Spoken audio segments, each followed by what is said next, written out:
Hey everyone, this is DWS Darius, and this is going to be another episode of Amazing Fish. And today's amazing fish is the Dwarf Pea Puffer.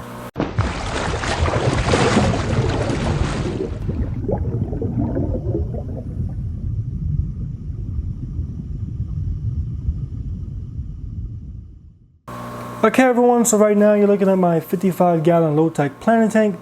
In this tank there are a number of different types of fish, but the focus on this video is going to be on some of the smallest fish in this aquarium and the smallest fish in my fish room, which are dwarf pea puffers, also known as Malibu puffers. These are some of the tiniest fish I've ever kept. They're literally the size of a pea, very small fish. And if you know me, I wasn't always into small fish. When I first started in this hobby, I wanted everything big, Oscars, arowana, just big fish. So this is definitely an opposite direction for me. However, I'm loving it because these dwarf puffers are awesome fish. They look amazing and their personality is very huge. They spend just so much time being awesome and being very entertaining, and just are some cool fish to keep. One of the first reasons why I wanted to keep dwarf puffers was because of their size. I told you that I previously kept large cichlids and large fish in general. Large fish are awesome. It's just a little hard trying to provide all the space that they require compared to these smaller fish. Smaller fish like their space, but it's much easier to provide a lot of space for a tiny fish compared to a large fish. For example, look at my 55-gallon tank. These dwarf pea puffers might take this tank as a mansion, but this is pretty much an average size aquarium. So that's one of the reasons why I decided to go with dwarf puffers, because they're so tiny and I felt as if I could provide them a good home because of their tiny size. If you look at my 55-gallon tank, I think it's just awesome for them. I'm talking in terms of the scape. I have just so much for them to explore, different caves, different rocks, different sizes, driftwood. I think this tank is perfect for them. And if you look at them, they actually spend an entire day creeping around every rock, going around all driftwood, all the plants. So they actually use the things I put in the aquarium, which is awesome. And the next reason why I like keeping dwarf puffers is pretty obvious, and that's because they just look so awesome. They look like your average puffer. You know, puffers, there's so many different species of puffer. These are tiny, these are somewhat easy to take care of, and they still have that awesome puffer look, the nice rounded shape, spots, and then that beak. So they definitely are some well-decorated fish.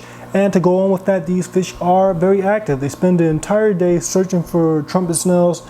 By the way, my tank is infested with trumpet snails. You don't see them now because they're nocturnal, but if I turn off the lights and come back in an hour, the glass will be covered with hundreds of them.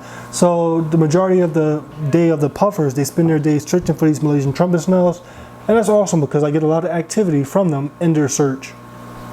So when it comes to caring for the dwarf pea puffer, these fish are generally easy to take care of. However, there are a few things you want to consider, one of which is their diet. These are some of the most pickiest freshwater fish eaters out there. They won't eat any flakes, they won't eat any pellets. And from my experience, the only thing that they're willing to eat is snails and frozen bloodworms. Now lucky for me, my tank is somewhat of a self-sustaining ecosystem. I told you that I have Malaysian trumpet snails. These snails like to burrow, and because of that, their population in this aquarium is sustained. If not, I'm sure my puffers would have ate the entire species until they were extinct in this tank. But they burrow, they reproduce under the substrate, and they keep the population alive, and they keep my puffers fed. But yeah, so they only eat snails and bloodworms. You can feed them frozen bloodworms, but anything else they will refuse. So that's one thing you want to consider. And other than that, these fish are optimistic eaters. They will eat when they get the opportunity. So that makes it risky for some of your other fish. I mean, if they see a fish not paying attention, they will try to nip at his fins. So you definitely want to pay close attention to that. I try to avoid keeping fish that like to stay still.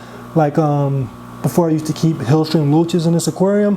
However, you know, these hillstream loaches like to pause at moments, and I made them a target from these by these puffers, and they were being nipped at. So you definitely don't want to keep these with fish that are slow moving or that like to pause and take breaks. You want to keep them with fish that are active and fish that pretty much keep their guard up, because these puffers will snip at a fin if they find that the fish isn't paying attention.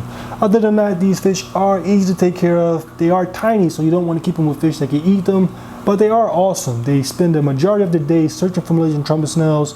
Now they're at the point where I can come to the tank and they come running to me because I feed my discus bloodworms, and they like to eat the bloodworms that the discus eat. So they are some awesome fish. Some of the tiniest fish that I kept, but definitely some of the most coolest fish I keep.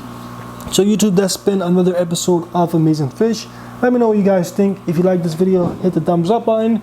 If you want more, subscribe. And I want to thank everybody that's watching now and that is to come in the future. Thank you for hitting that subscribe button, and I'll see you later.